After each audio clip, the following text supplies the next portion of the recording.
Mr. Cole, do you understand what you are signing? I stared at the divorce papers between us. Yes. The lawyer cleared his throat. You understand that this ends your marriage to Victoria Sterling? I moved my eyes toward Victoria. I watched her sit perfectly straight, her hands folded on the table. I could not see a single sign of fear on her face. Yes, I whispered. Victoria finally met my eyes. Ethan, this is what we both need. Both of us. Yes. I almost laughed. You sound like you are approving a business merger. Her expression did not change. Our marriage stopped working a long time ago. A long time. Yes. Then why didn't you tell me? I tried. No, Victoria. You became quiet. You stopped coming home. You stopped talking to me. That isn't trying. I watched her look away. I swallowed the anger rising in my throat. Do you remember what you promised me? I remember. You said we would stay together when things became difficult. I was wrong. Those 3 words hurt more than any argument we had ever had. The lawyer pushed the papers toward me. Mr. Cole, you can take more time if you need it. I picked up the pen. I felt Victoria watching me silently. I signed. The pen felt strangely heavy, but my hand did not shake. That's it? I asked. Victoria nodded. That's it. I looked at her one last time. Did you ever love me? I watched her lips part, but no answer came. I stood. I guess I already know. Outside the building, the afternoon air felt colder than it should have. My phone vibrated. I answered without checking the number. Ethan, it's Lucas. What happened? Have you heard from Sterling Holdings? No. What? Lucas hesitated. Daniel got your position. I stopped walking. What? Daniel Cross is now head of your division. I stared at the traffic moving around me. That's impossible. I wish it were. Who approved it? Lucas lowered his voice. Victoria. My chest tightened. I ended the call and immediately dialed Daniel. He answered on the second ring. Ethan, I was going to call you. Congratulations. Thank you. You took my job. Victoria made the decision. You knew I was being pushed out. I knew there was a restructuring. You knew? Daniel sighed. Don't make this personal. It became personal when you took my desk. You should focus on your next step. My next step? Yes. Move on. I laughed bitterly. That's exactly what everyone keeps telling me. Ethan, I didn't destroy your career. Maybe not alone. I hung up. By the time I reached my apartment, I felt too exhausted to be angry. I opened the door. Silence. I looked around and realized how empty everything felt without Victoria's things. Her favorite mug was gone. The framed wedding photograph was gone. Even the small plant she kept near the window had disappeared. I sat on the floor. What am I supposed to do now? My eyes landed on an old wooden box beneath my father's desk. I pulled it closer and opened it. Inside was his worn coffee notebook. I had forgotten about it. I turned the pages slowly until a handwritten sentence stopped me. When life takes everything away, build something nobody can take from you. I read it again, then again. For months, I had measured my life by Victoria, my career, and the house we shared. Now all 3 were gone. I closed the notebook. Fine, Dad, I whispered. I'll build something. I looked toward the dark kitchen. What if I fail? No answer came. What if I have nothing left? The silence felt like an answer. I opened the notebook again. Maybe my father had left me more than coffee recipes. Maybe he had left me a way forward. I ran my fingers over the worn cover. I don't know anything about cafes, I said. I smiled at the thought. Then I remembered how my father used to wake before sunrise and make coffee for strangers who became friends. Maybe I could learn. Maybe I could fail. But failure seemed less frightening than spending 1 year begging someone to love me. I stood up. I am done chasing what left me behind. For the first time, I believed my words. My phone buzzed again. It was Victoria. I stared at her name. For the first time, I did not answer. I placed the phone face down. Tomorrow, I would begin again. I spent all my savings on a shop at the end of a quiet street. Mia stared at the cracked windows. You paid money for this? Yes. For this. I unlocked the door.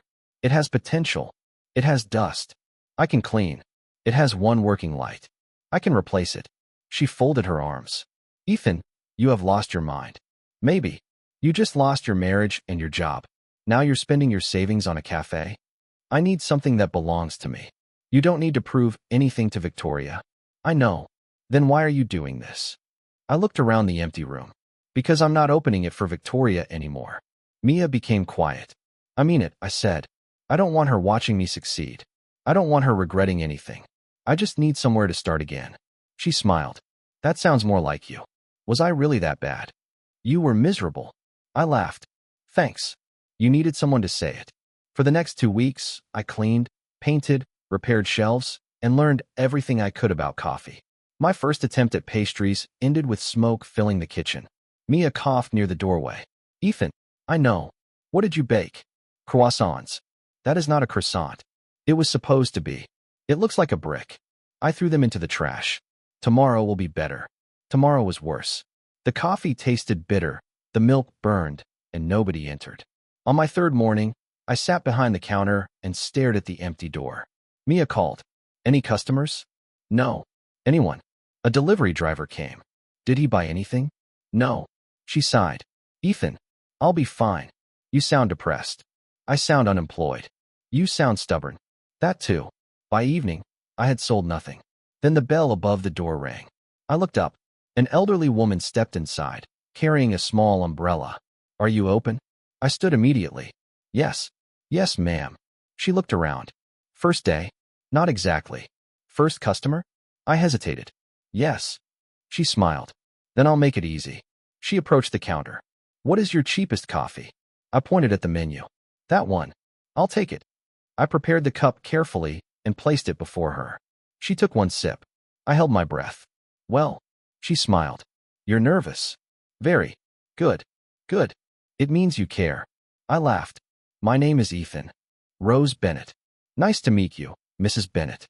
Rose is fine. She looked at the empty tables. You know what this place needs? Customers. She laughed. No. People who feel welcome. I listened. Expensive chairs won't make them stay, she said. Perfect coffee won't make them return every time. But if people feel safe here, they'll remember you. I'll remember that. You should. She finished her coffee and placed the cup down. I'll come tomorrow. You will. Of course. Someone has to make sure you don't burn the place down. I smiled. Fair enough. Rose became my first regular customer. A few days later, a young man entered carrying a folder. Are you hiring? I looked at him. Do you have experience? He shook his head. No. Then why should I hire you? He shrugged. Because I need a job, and you need help. I laughed. What is your name? Mark Evans. You know anything about coffee? No. Customer service? Not really. Cleaning? I can learn. I studied him. You're hired. His eyes widened. Seriously? Seriously. Mark grinned. You won't regret it. I hope you're right. Within a week, the cafe felt different. Rose talked to everyone. Mark joked while cleaning tables. I stopped staring at the door every minute. Then rain began falling one evening. I was wiping the counter when headlights appeared outside. A black luxury car stopped beside the cafe. My hand froze. The driver's door opened. I knew that car. I knew that posture. I knew that face. Victoria stepped onto the sidewalk. Mark looked at me. Ethan. I couldn't answer. The bell above the door rang. Victoria walked inside. Our eyes met. For several seconds, neither of us spoke. Then she looked at the menu. I'd like a coffee. I swallowed. Of course. She sat at the counter. My hands suddenly felt cold. After everything that happened, my first question was simple. Why are you here? Victoria looked at me. I wanted to see your cafe. And somehow, that answer frightened me more than anything else. I stood behind the counter, trying not to stare at Victoria. She sat there like the cafe belonged to her. What? She asked. Nothing. You've been looking at me. I was wondering why the most powerful CEO in the city is sitting in my tiny cafe. I wanted coffee. I almost laughed. That's it. Yes. You drove across the city for coffee? I was nearby. I looked through the window at her black car. Right. Her eyes narrowed. Are you always this sarcastic now? Only with difficult customers. Then make my coffee. I reached for the beans. What would you like? She looked at the menu. The usual. I froze. The usual? You know what I drink. I did. 2 shots of espresso, warm milk, and just enough sugar. I prepared it without asking another question. When I placed the cup before her, she stared at it. You remembered. I remember a lot of things. She lowered her eyes. Thank you. I leaned against the counter. Why are you really here? I told you. Coffee doesn't need a luxury car. Maybe I wanted to see you. I forced myself to stay calm. Why? She looked at me. I heard the cafe was yours. Who told you? People talk. People at Sterling Holdings? She didn't answer. So you came to check whether I failed. Her eyes hardened. No. Then what? I wanted to know if you're happy. The question caught me off guard. I looked around the room. Rose was sitting near the window, reading. Mark was arranging cups behind me. I'm learning. Learning what? How to be happy without waiting for someone else to make me happy. Victoria became silent. I watched her fingers tighten around the coffee cup. You look different, she said. So do you. How? You look tired. She looked away. I have a company to run. You always did. That isn't an insult. It wasn't meant to be. Her gaze moved around the cafe. This place is small. I know. It isn't what you used to have. I know that too. Do you miss it? I thought about my old life. Sometimes.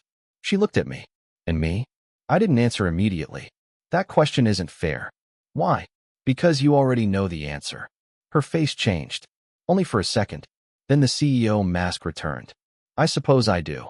She took another sip. Your coffee is still good. I'm glad. Her eyes moved behind me. What is that? I turned. The notebook. Yes.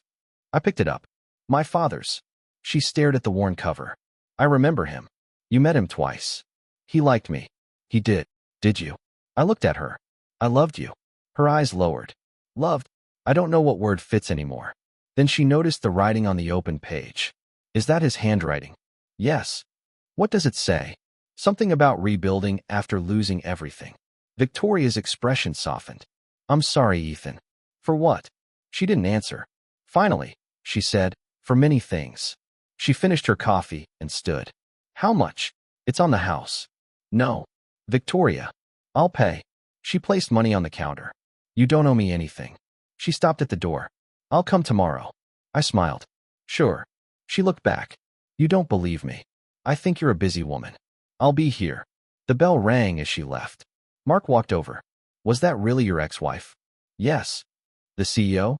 Yes. The Ice Queen? I sighed. Apparently. He looked toward the door. Why is she coming back? I don't know. Victoria walked in the next morning. She sat at the same counter. The usual. I made it. Soon, Victoria was sitting in my cafe almost every morning. She simply drank her coffee and watched me work. One afternoon, I finally asked her, why do you keep coming back? She looked at me. I like the coffee. You could buy better coffee anywhere. I know. Then why here? Her fingers tightened around the cup. Because here, you don't look at me like I'm your boss. I stared at her. I don't work for you anymore. I know. She lowered her voice. I miss that. Before I could respond, a shadow appeared across the window. I looked outside. My smile disappeared. Daniel stood beside a parked car, staring directly at me. Victoria followed my gaze. Her face went cold. What is he doing here? I didn't answer. Daniel opened the cafe door. The bell rang. He smiled. Ethan, we need to talk. I looked at Victoria, then at Daniel. Whatever peace I had built was over. I had no idea what followed. I watched Daniel walk toward my counter with the same confident smile he had worn when he took my position at Sterling Holdings. Ethan, he said, look at you. I'm looking. He glanced around. This is quite a change. It is. I heard the cafe was doing well. Then you heard correctly. Daniel smiled. I'm glad. I doubt that. He laughed softly. You always were sensitive. I remember you taking my office. Victoria made that decision. You keep saying that. Because it's true. He leaned closer. You should be grateful she let you go quietly. My hands tightened around the counter. Grateful? Yes. Things could have been much worse. What does that mean? It means you should stop digging into the past. I stared at him. I'm not digging. Good. Then why are you here? His smile disappeared for a moment. I came to congratulate you. Congratulations accepted. Enjoy your little cafe. He turned toward the door. Daniel. He stopped. If you have something to say, say it. He looked back. Be careful what you wish to uncover. Then he left. I stood there, angry but strangely calm. Mark approached me. You okay? I'm fine. You don't look fine. I'm not going to let him control me. That evening, after closing, my phone rang. Lucas. Ethan, can you talk? Yes. I found something. What? Your dismissal wasn't what they told you. My stomach tightened. Explain. Someone altered several financial reports before the audit. Who? I don't have proof yet. Lucas. I have enough to know the numbers were changed. Were they connected to me? Yes. I sat down. What did they do? They moved losses into accounts under your department. It made you look responsible. I felt my jaw tighten. Daniel, I think so. You think? I need to be careful. I took a breath. Did Victoria know? Lucas became quiet. That's the part you won't like. Tell me. She received evidence that could have cleared you. I stood. Then why didn't she? Because Daniel convinced her the evidence was fake. She believed him. He controlled the reports, the witnesses, everything. I stared at the empty tables. Lucas, I was her husband. I know. She didn't even investigate. She thought protecting the company came first. I laughed bitterly. Of course. Ethan, don't do anything reckless. I won't. What will you do? I'll find the truth. After the call ended, I sat alone for several minutes. I was angry at Daniel, but I was angrier at Victoria. Not because she believed a lie, because she never trusted me enough to question it. The next evening, Victoria entered the cafe. She removed her coat and sat down. The usual, she said. I didn't move. Why didn't you tell me? Her face changed. About what? You know, I don't. Lucas told me. She became still. You spoke to Lucas? Yes. What did he tell you? That someone changed the financial reports. She looked down. Ethan, that I was blamed for losses I didn't create. I know. I stared at her. You knew? I knew there were questions. Questions. I didn't have complete proof. You had evidence. I had evidence that Daniel convinced me was unreliable. And you believed him. I was trying to protect the company. You were trying to protect everything except me. She looked wounded. I made a mistake. A mistake ended our marriage. I know. No, Victoria. You don't. I walked away from the counter. You could have called me. I was afraid. Of what? That if I trusted you and was wrong, I would lose everything. I turned toward her. You lost me anyway. Tears appeared in her eyes. I know. For once, she didn't hide them. I wanted to ask more, but she stood. I can't tell you everything yet. Why? Because there are things you don't understand. Then explain them. I can't. Why? She reached the door. Because there is something you don't know about our divorce. The bell rang. I watched her leave. I stood alone in the cafe, staring through the glass. For the first time, I understood that my divorce had never been as simple as I believed. And that scared me more than losing Victoria ever had. I picked up my phone and stared at Lucas's number. I wanted to call him immediately. Instead, I stopped. If Daniel had controlled the evidence, then someone else had helped him. I looked at the empty chair where Victoria had been sitting. What aren't you telling me? I whispered. For years, I had thought she stopped loving me. Now possibility frightened me. Maybe she had loved me and chosen the wrong person to trust. I locked the cafe door and kept thinking about one question. What had Daniel threatened her with? Tomorrow, I would find out. I was wiping the counter when the bell rang. A woman stepped inside and looked around carefully. Ethan? Yes. I'm Sophia Sterling. I froze. Victoria's sister? She nodded. Does Victoria know you're here? No. That sounds dangerous. She smiled sadly. I wanted to speak to you without her knowing. I put the cloth down. Why? Because you deserve to know who my sister really is. I thought I knew. You knew the woman she became. I stared at her. What does that mean? Sophia took a seat. Victoria wasn't always cold. I know. No, Ethan. You don't. She looked toward the counter. When our father died, everything changed. Victoria became obsessed with protecting Sterling Holdings. She thought showing emotion would make people see weakness. That explains her company. It doesn't explain what she did to me. I'm not defending her. Good. Sophia nodded. She made terrible choices. Then why are you here? Because she still cares about you. I laughed quietly. She had a strange way of showing it. She watched you. I stopped laughing. What? After the divorce, she followed your career. For what reason? She wanted to know if you were okay. She could have asked me. She was afraid. Victoria was never afraid of anything. She was afraid of losing you. I shook my head. That's difficult to believe. She came here before you noticed her. I looked toward the door. How many times? Several. Why? She wanted to see you. I sat down. Did she tell you that? She didn't need to. I rubbed my forehead. Regret doesn't erase betrayal, Sophia. I know. It doesn't give her the right to come back whenever she feels guilty. I agree. Then what do you want from me? Nothing. She stood. I just wanted you to understand that her silence wasn't because she didn't care. I looked at her. Maybe she cared. Maybe she didn't. Either way, I paid the price. Sophia nodded. You're right. She left without asking for anything. For the first time, I wondered whether Victoria's coldness had always been armor. But understanding her didn't make the past disappear. Over the next few days, something unexpected happened. Customers started coming. A local food blogger posted about my cafe. By lunchtime, every table was full. Mark stared at the crowd. Ethan, what happened? I have no idea. Rose laughed from her usual table. You finally learned how to make coffee. I smiled. That must be it. Mark pointed toward the door. People are waiting outside. I looked at them and felt something I hadn't felt in years. Pride. Not because Victoria might notice. Not because Daniel might regret what he did. Because I had built this. That evening, I saw Victoria standing across the street. She didn't come inside. She simply watched. I walked outside. You can come in. She shook her head. I wanted to see you. You've been doing that a lot. I know. You should stop watching from a distance. She looked at the cafe. You built something beautiful. I built something mine. She nodded. I'm glad. Why? Because you deserve it. I studied her face. You came to tell me something.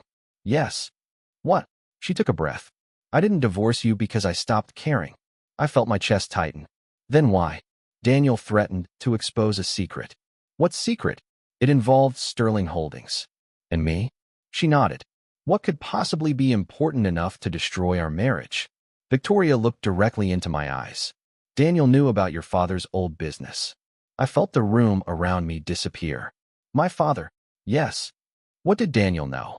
I can't explain everything yet. I stepped closer. You destroyed our marriage over this. I thought I was protecting you. You should have trusted me. I know.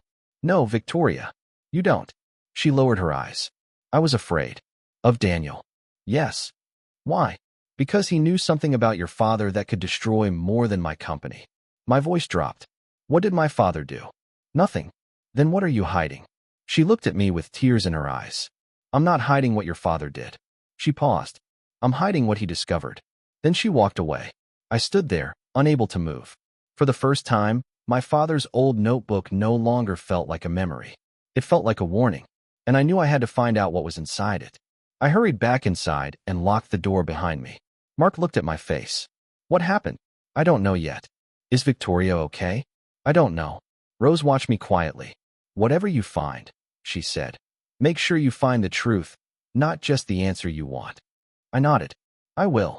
That night, I carried the notebook home with me and read carefully. I opened my father's notebook at the kitchen table. 3 pages were missing. I counted them twice. No, I whispered. That can't be right. I turned every page again.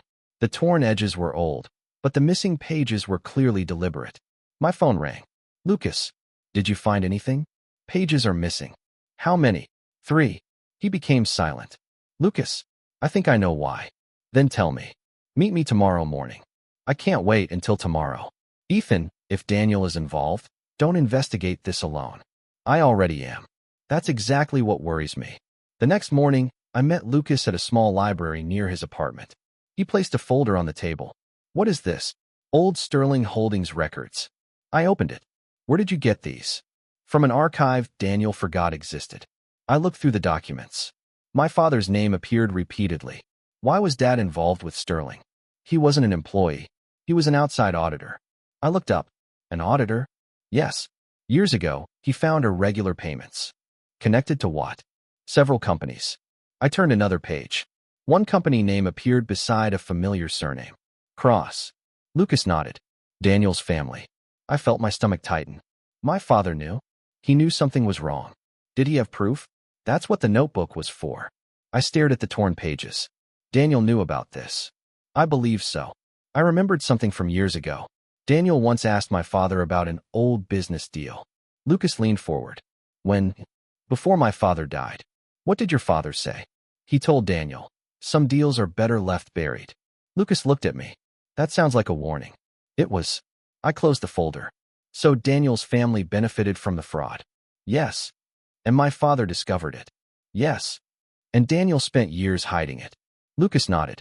Then why did Victoria divorce me? Lucas hesitated. Because Daniel threatened her. With what? He threatened to expose the fraud publicly and bring down Sterling Holdings. I stood. She should have told me. She was afraid. She should have trusted me. I know. No, Lucas. She chose silence. That evening, Victoria came to the cafe. I locked the door after she entered. We need to talk.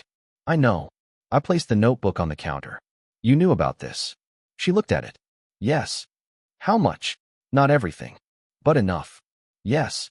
I felt anger rising again. Why didn't you tell me? Because Daniel threatened to destroy Sterling Holdings. That was your reason? He had evidence that could trigger an investigation. And you thought sacrificing our marriage was easier? I thought I was protecting you. You were trying to protect me while destroying the life we had. She looked down. I know. No, you don't. I was terrified. Of losing your company? Of losing you. I stared at her. Then you should have trusted me. I couldn't risk it. You already risked everything. Her eyes filled with tears. I had seen Victoria angry. I had seen her cold. I had never seen her cry. She covered her face. I thought I could fix it alone. You couldn't. I know. Why didn't you tell me after the divorce? Because Daniel was still watching. I stepped back. How long? Until recently. I looked at the notebook. So the pages were removed because someone wanted the evidence gone. Yes. Who? I don't know. I wanted to believe her. But trust was not something I could rebuild in one conversation. Ethan, she whispered. I looked at her. Please. I waited. I never stopped loving you. My chest hurt, but I refused to let that pain decide for me. I believe that you cared. Her eyes lifted. But caring doesn't erase what happened. She nodded through her tears. I know. I picked up the notebook. I need the truth. You'll have it. And Daniel? We will deal with him legally. I opened the cafe door. Victoria remained standing behind me. Are you leaving me? I looked back. No. Then why are you walking away? Because I need to learn how to stand without you. I stepped outside. For the first time, revenge no longer felt important. I wanted answers. I wanted justice. And I wanted my life back. Behind me, I heard Victoria crying. I kept walking. Loving someone did not mean allowing them to escape the consequences of their choices. I stopped outside. For months, I had believed my loss was Victoria. Now I understood something worse had happened. Someone had stolen the truth from my family. My father had carried a secret, and I had never asked why. Daniel had counted on my silence. Victoria had counted on fear. I would count on neither. Tomorrow, I would find those missing pages. Then I would make sure the truth could never disappear. I placed the notebook on Lucas's desk. I want everything handled legally. Lucas looked at me. You're sure? Yes. You could use this to destroy Daniel. I know. And Victoria? I don't want to destroy her either. Lucas studied my face. What changed? I spent too long thinking revenge would fix me. And it won't. He nodded.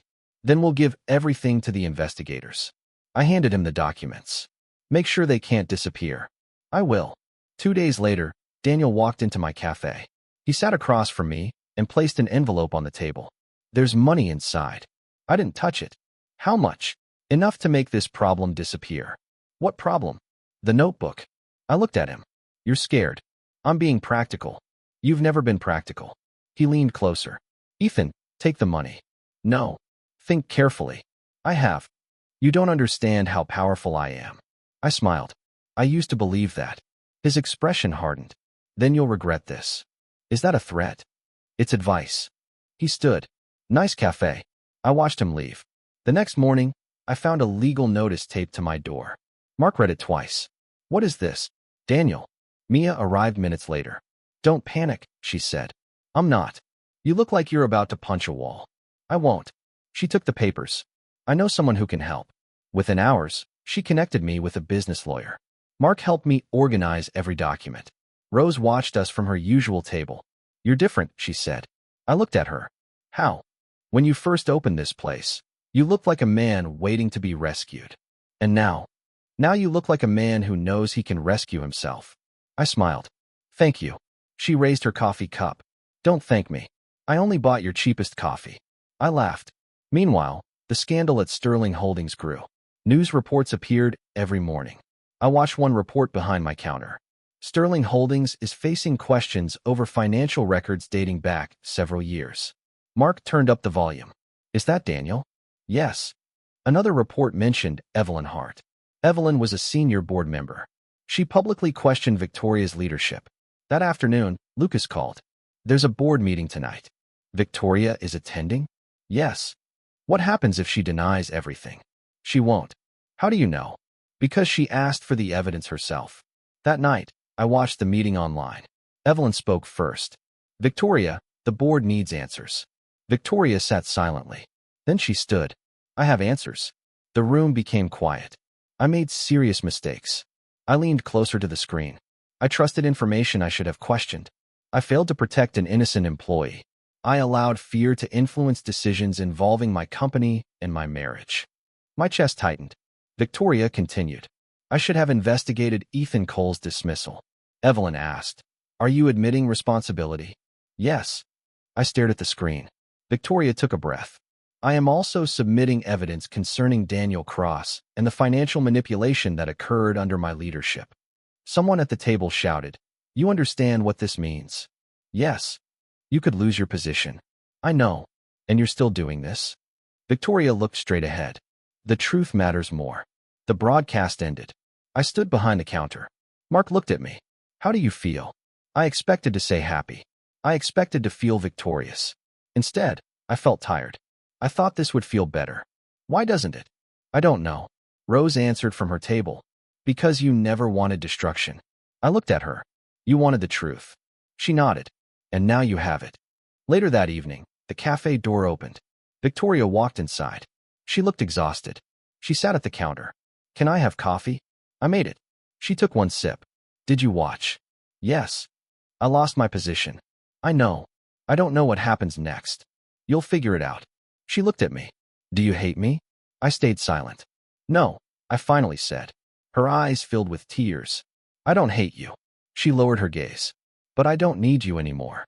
She closed her eyes. I understand. I placed her cup down. You told the truth. That matters. Does it change anything? It changes what happened. Can it change us? I shook my head. I don't know. She nodded slowly. I'll accept that. She stood. At the door, she turned. Ethan. Yes. I'm sorry. This time, I believed her.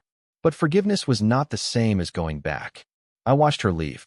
Daniel had lost his power. Victoria had risked hers. And I had finally stopped measuring my strength by what happened to either of them. I looked around my little cafe. The tables were full. The lights were warm. The coffee smelled fresh. For the first time, I realized something. I had already won. Not because Daniel was falling. Not because Victoria regretted losing me. I had won because I no longer needed either of them to lose for me to move forward. The scandal finally ended 3 months later. Daniel faced legal consequences for the fraud. Victoria stepped away from Sterling Holdings. My cafe, meanwhile, was growing faster than I ever imagined. One morning, Mark looked at the crowded tables and laughed. Ethan, we need more chairs. We need more staff first. I know someone. Who? My cousin. Can he make coffee? No. Then why would I hire him? He can carry boxes. I smiled. Fine. Bring him tomorrow. Mia walked in carrying a folder. You've officially outgrown this place.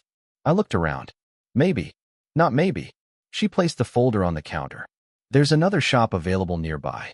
You want me to expand? I want you to stop being afraid of success. I laughed.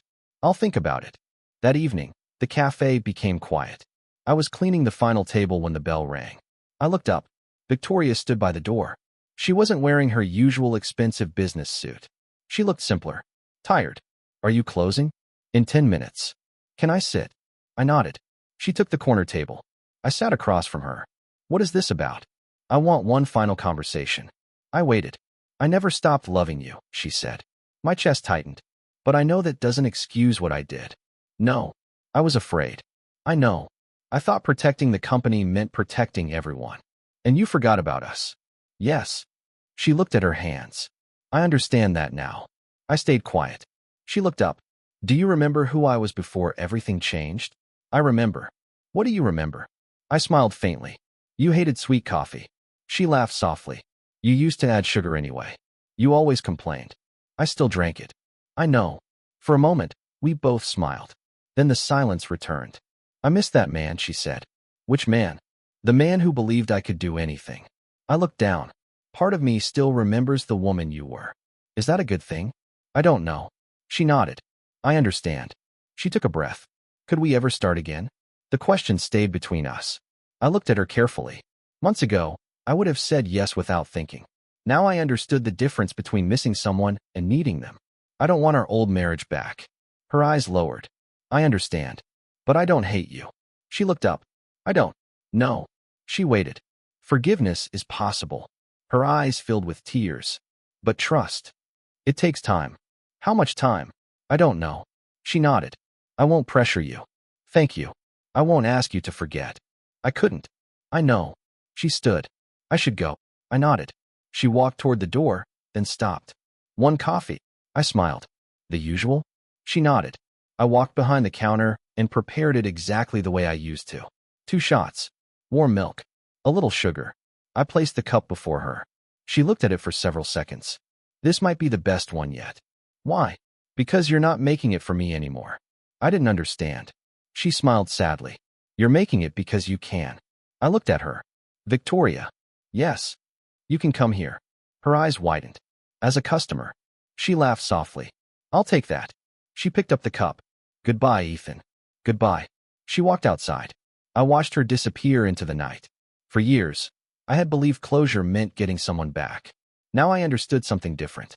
Sometimes closure was sitting across from the person who broke your heart and realizing you could finally let them leave. I turned off the lights. The cafe became silent. I looked at the empty chair where Victoria had been sitting. I remembered the woman I married. I remembered the woman who hurt me. I remembered the woman who finally told the truth. All 3 were real, but none of them controlled my future anymore. I locked the door. Tomorrow, I would open again. Not for Victoria. Not for Daniel. Not for revenge. For me. And for the life I had built after everything I thought I had lost. Months passed, and my cafe became something I had never imagined. Every morning, Mark opened the doors. You're late, he would say whenever I arrived after 7. I own the place. That doesn't mean you can sleep forever. Mia would arrive carrying the accounts. Good news, she said one morning. How good? We made enough this month to start planning the second location. I stared at her. A second location? You heard me. I looked around the cafe. Rose was sitting at her usual table, holding her coffee. She raised her cup. About time. I laughed. You knew? I've been watching you grow since your first terrible cup. My coffee wasn't that bad. Rose smiled. It was terrible. Mark laughed. Mia joined him. I shook my head. This place has become dangerous. Why? Mia asked. Everyone tells me the truth. That is because you finally learned to listen. I looked around again. The cafe was warm, busy, and alive. People came here without caring about my old job or my divorce. They came because they liked the coffee, the quiet tables, and the feeling that they belonged. Behind the counter, I kept my father's notebook. Sometimes I opened it. Sometimes I only touched the worn cover. Either way, it reminded me where I had started. Victoria still visited. She never demanded anything. She came, ordered coffee, and left. There were no promises, no arguments, no pressure. One morning, she sat at her usual place and drank quietly. Before leaving, she placed a small envelope beside her cup. What is that? I asked. Something you should read when you have time. I picked it up. Do you want an answer? No. She stood. Then why give it to me? Because I owe you the truth. She walked out. I waited until the cafe became quiet before opening it. The letter was short. I read it once. Then again. Victoria apologized for her choices. She didn't ask me to return. She didn't ask me to forgive her. She simply admitted that fear had made her cruel, silence had damaged our marriage, and trusting Daniel had cost me years of my life. My eyes filled with tears. I whispered, "You finally understand." I folded the letter carefully. For a long time, I believed winning meant making Victoria regret losing me. I wanted her to look at my success and realize what she had thrown away. But now I understood. Winning was not making someone regret losing me. Winning was becoming someone who no longer needed another person's regret to feel valuable. I walked to the counter and opened my father's notebook. The old sentence was still there. When life takes everything away, build something nobody can take from you. I smiled. I finally did it, Dad. Rose looked over. Talking to yourself again? I laughed. Maybe. She pointed toward the notebook. Good advice. The best. She nodded. You finally understand it. Yes. The morning sunlight began filling the cafe. I unlocked the front doors. Mark switched on the lights. Mia placed the day's accounts beside me. Rose lifted her coffee. Ready? I looked at the empty tables. For a moment, I remembered the man who had walked into this same kind of morning with nothing but an old notebook and a broken heart. I remembered my marriage, my career, the apartment, the arguments, the divorce papers, the first terrible coffee, Victoria's first visit, Daniel's threats, the truth, the tears, the forgiveness. I had lost my marriage. I had lost my career. I had lost the life I thought I wanted. But somewhere between the broken coffee machine and the crowded tables, I had found something I never knew I was missing. I had found myself. Mia smiled. What are you thinking? I looked at the sunlight across the floor. That I'm ready. For what? I opened the door wider. For whatever comes next. I no longer needed a perfect ending. I only needed an honest one. Victoria could remember me without returning to me, and I could remember her without reopening every wound. Some memories would always hurt, but they no longer decided where I went next. I had learned that moving forward did not mean forgetting the past. It meant refusing to let the past hold the steering wheel forever. I was finally free to build my life alone. The first customer walked inside. Morning. I smiled. Good morning. Welcome. And for the first time in years, I wasn't waiting for someone to choose me. I had already chosen myself.